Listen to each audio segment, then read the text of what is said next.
এই গ্রামে সবাই মানুষকে চিনত, কিন্তু শক্তিকে চিনত না। আমি ঝামেলা চাই না, আমি শুধু পথ খুঁজি। ওটা মানুষ না, ভয়ঙ্কর কিছু। চোখ দুইটা আগুনের মতো জ্বলছে। ভয় শক্তির প্রথম শত্রু। ভয় পেও না, ভয় পেও না, আমি আছি। তুমি এখন নিরাপদ। ওকে থামাও। আর এক পা এগোলেই এই মাটি তোমাদের থামাবে। তুমি আসলে কে বাবা? আমি কেউ না, আমি শুধু এই গ্রামের ঋণ শোধ করছি।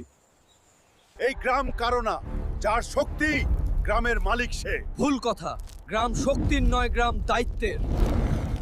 থেকে যাও, আমাদের সঙ্গে থাকো। যেখানে অন্যায় থাকবে সেখানেই আমি থাকব। এরকম আরো দারুণ ভিডিও দেখতে চাইলে লাইক করুন, সাবস্ক্রাইব করুন। আপনাদের সাপোর্টই আমাদের অনুপ্রেরণা।